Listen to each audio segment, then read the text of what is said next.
परमात्मा को छोड़ो, प्रेम को पाओ।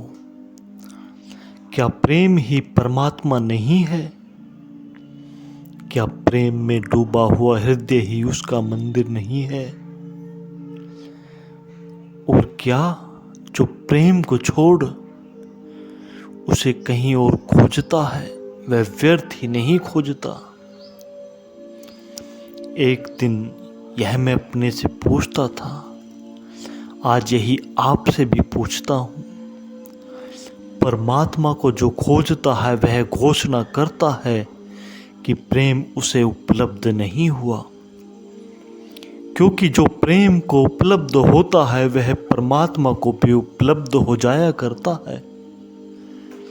परमात्मा की खोज प्रेम के अभाव से पैदा होती है, जबकि प्रेम के बिना परमात्मा को पाना असंभव ही है।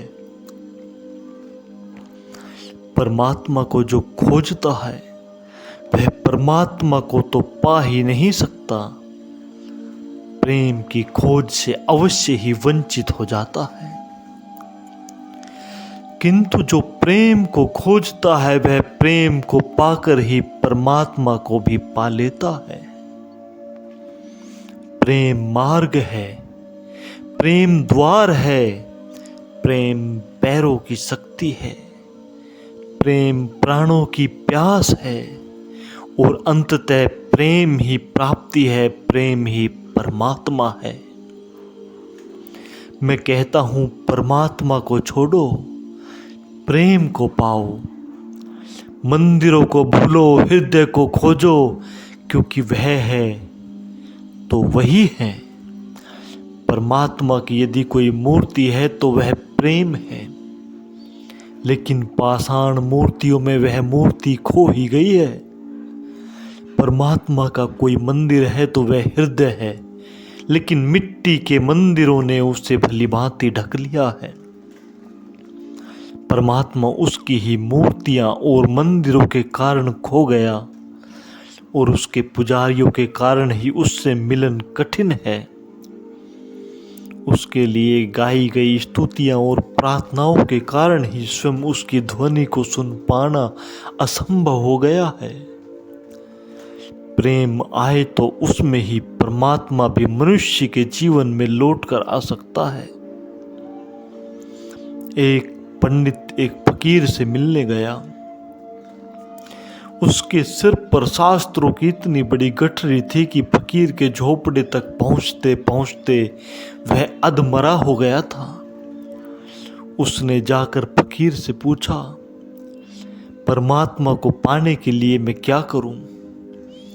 लेकिन जिस गठरी को वह सिर पर लिए हुए था उसे सिर पर ही लिए रहा था।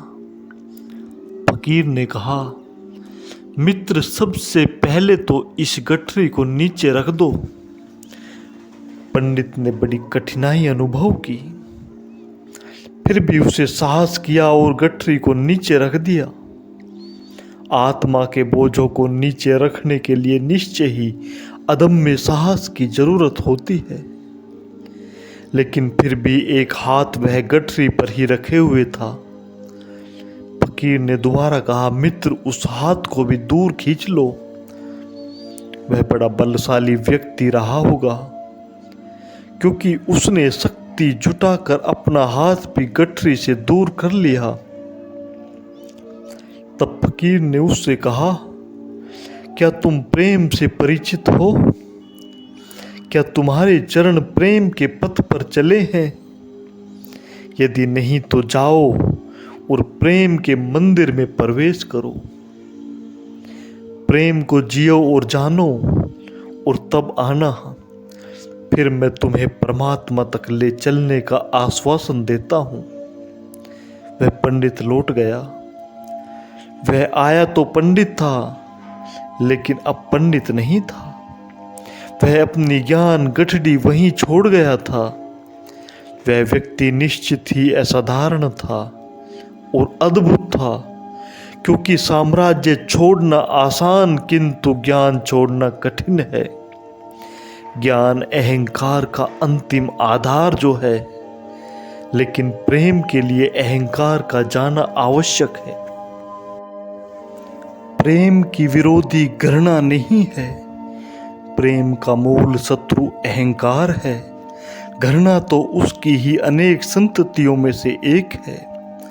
राग, विराग, आसक्ति, विरक्ति, मोह, घृणा, ईर्ष्या, द्वेष, क्रोध, लोभ सभी उसकी ही संतानें हैं। अहंकार का परिवार बड़ा है।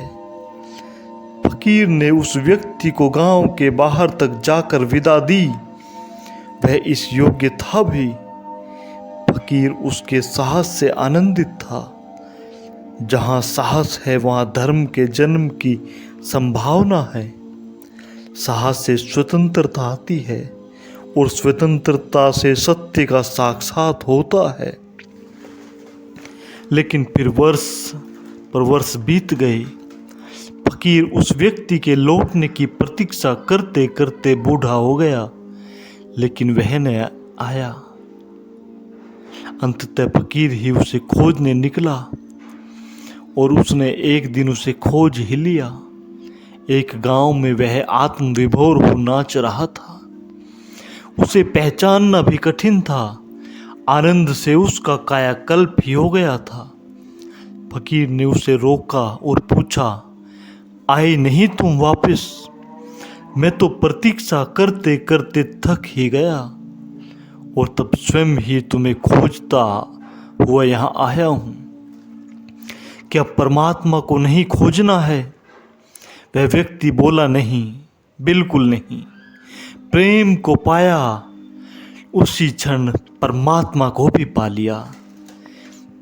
यह असलियत में बात बहुत सत्य है। जब उस व्यक्ति ने प्रेम को पाया तो उसी क्षण परमात्मा को भी पा लिया। परमात्मा की खोज ही प्रेम है। जो प्रेम को पा लेता है वही परमात्मा को भी पा लेता है। आज इन्हीं शब्दों के साथ मैं अपनी वाणी को विराम देता हूँ। आगे भी ऐसी ज्ञान भरी चर्चाएं जारी रखेंगे। सुनने के लिए बहुत बहुत धन्यवाद।